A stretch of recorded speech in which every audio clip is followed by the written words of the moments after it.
I am calling to order the Procurement Standards Board Special Call Meeting of June 25th, 2019, and we do have a quorum available. And there is only one item on the agenda for today, and that is the EBO goal-setting methodology. Michelle, can you tell us who will be walking us through? We have, this information is in your binder, and you have had it for a few days to review. Okay. I'm happy to walk through it. Christopher, do you want to take the lead on it, or?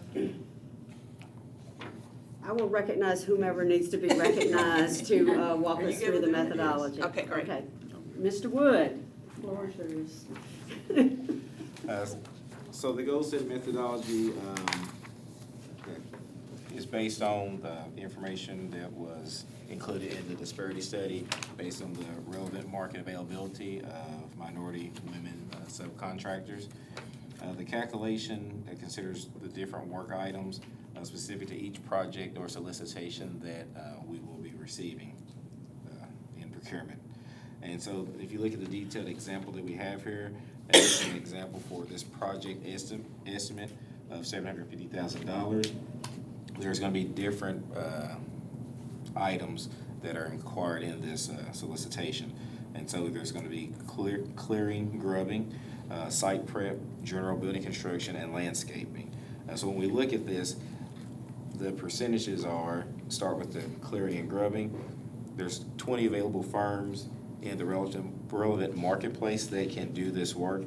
Out of those 20, 10 are certified and available minority women business enterprises, which would then give you 50% availability in that area.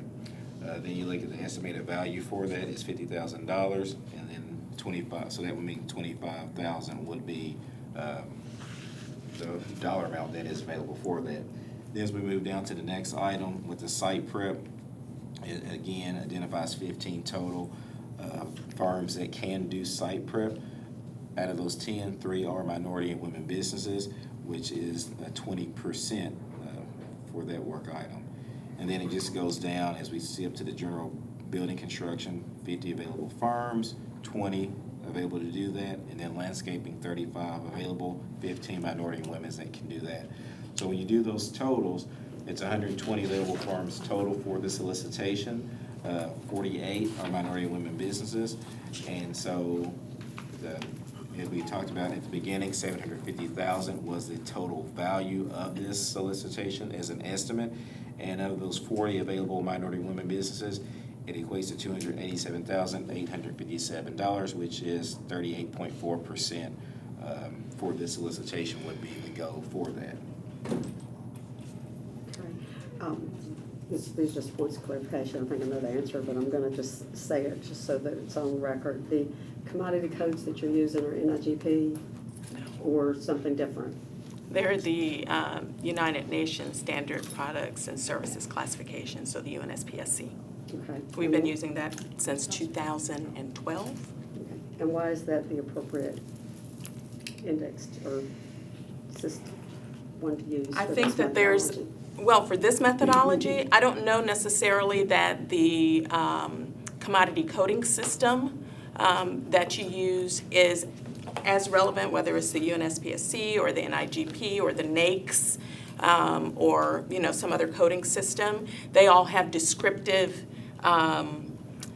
descriptions for each code that's associated with them. That is the coding system that is used in Metro Nashville government. We would then be using a bridge, and in the software that we are using to assist with this, there is a bridging methodology across the various coding systems.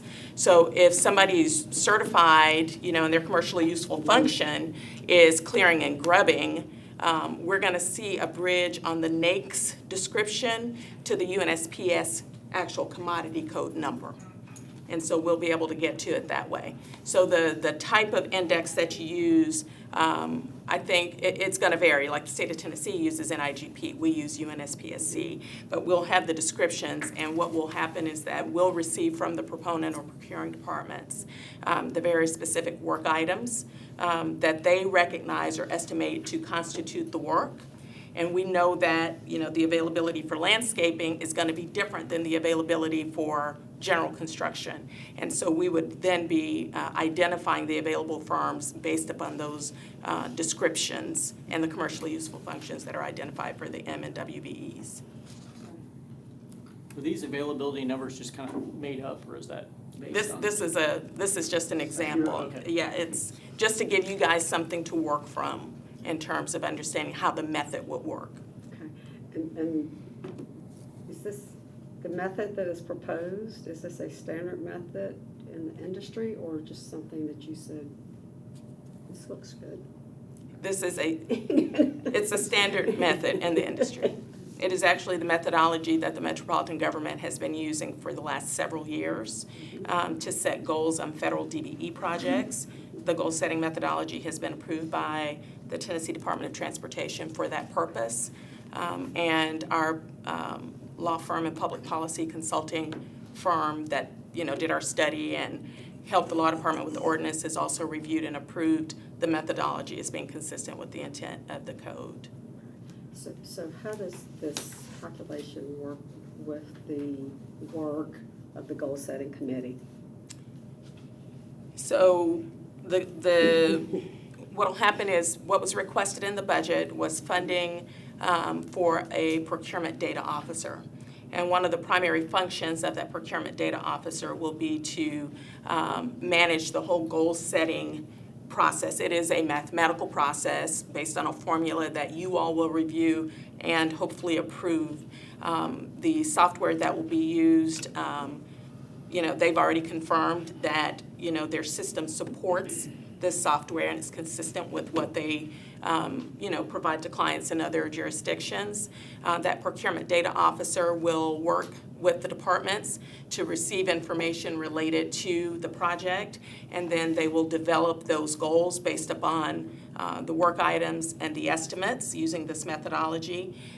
They will then share that information with the goal-setting committee in an electronic format. So the head of the procuring department doesn't have to come over to some meeting every time they have a project and sit and vote on a goal. That procurement data officer will send it to Christopher Wood, to myself, and the head of that department and say, this is the recommended goal for this project, and that goal-setting committee will approve it or not approve it.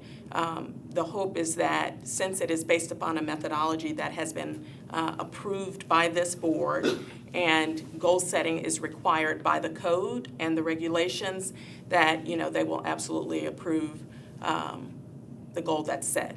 Is this going to be a learning curve for the departments to be estimating these values at this level of detail? I don't know. I think for some departments, I think it's going to be they're doing it already.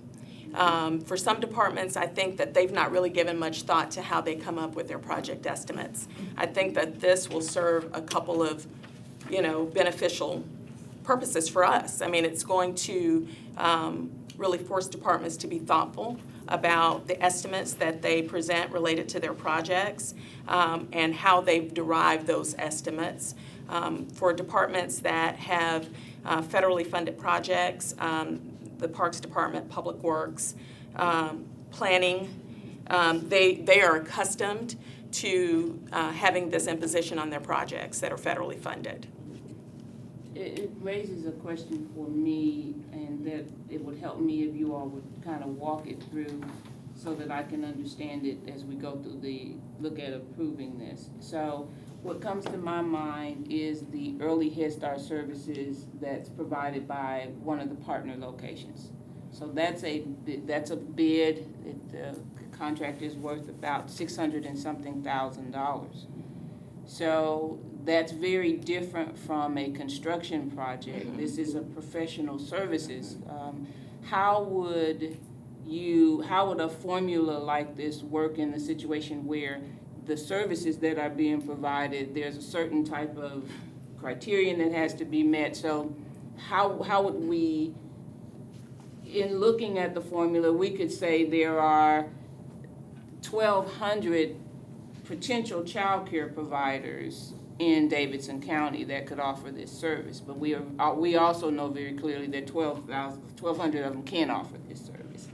So if I'm trying to establish, using this formula, what targets you would set, that's a little different in my mind from a construction project. So how would we do that in this situation, using a formula like this? Yeah, I think that to some extent you would still be able to look at the various items that are going to be included, but I think that there is some consideration to the provisions of the code which require that we consider whether or not the project has reasonable, I was trying to find the code so that I could look at the exact language, but subcontractable elements. In some instances, we're going to look at this and say, this is not really a project that you can dissect into subcontractable pieces.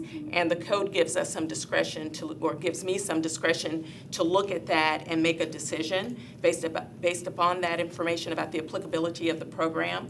And so I don't want to tell you that there is a standard case answer, but I do think that we've got some flexibility to look at what we're buying and to look at the applicability as defined in the procurement code of the program in the first place. There are some projects that, they're just simply subcontracting is not reasonable. I think that's the language that's used.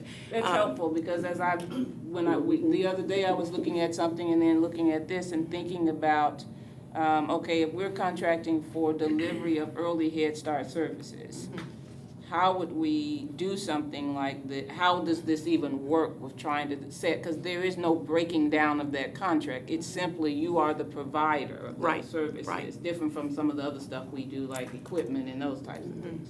So that was really the question that was in my mind in terms of having this kind of formula. Yeah, that was helpful. I'm sorry, I can't remember the exact language, but it does give us the flexibility to look at what we're buying and to determine whether or not subcontracting is reasonable. There's some other words that are used, but there's some, things that subcontracting just isn't reasonable, given it. lawyer agree? Yeah, the purchasing agent certainly has the discretion to make the final decision. Yeah, and the code talks about, based on the available subcontracting opportunities she found it. for the project. So, yeah. All those little daycares. And that would be up to the department to, I guess, help Help make that advise what determination. they think could or could not be subcontracted. Well, part of what happens today is that, the purchasing office works with the departments to finalize the full scope, of what's going to be procured. And I think that that's going to be hugely important as we understand exactly what, the procurement or the project entails, so that, we could then have that engaged communication with the department about what those individual items are. In some instances, I think departments may say there are no items in an effort to kind of easily pass through their projects, but I think we have to hold each other accountable to making sure that we're applying the methodology appropriately, but that they're also providing us with the information necessary to apply the methodology appropriately. John, did you have any other questions? No, ma'am. Okay. May I make one point? This notes specifically that it's the MWBE methodology, but it will be, this methodology will be used to set an MBE goal and a WBE goal. So I just want to make sure that that's clear. Do you have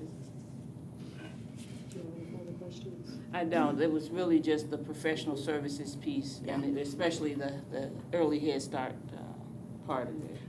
We don't contract out for Head Start anymore. I think it's really important, too, to note that the intent of the program is to promote the inclusion of, M and WBEs based on the relevant marketplace availability, and it's not to force a square and a round hole. So if the availability in the marketplace is not there, or the procurement, or the specific, subject of what we're buying doesn't lend based on industry standards, that it would be subcontracted, I feel like that's got to be taken into consideration. I agree, and the departments will appreciate that because it's not one size fit all situation. So take a motion to, on this. Move approval. Okay, second? Second. Okay, all in favor? Aye. Motion passes. Praise God. Is there any other business?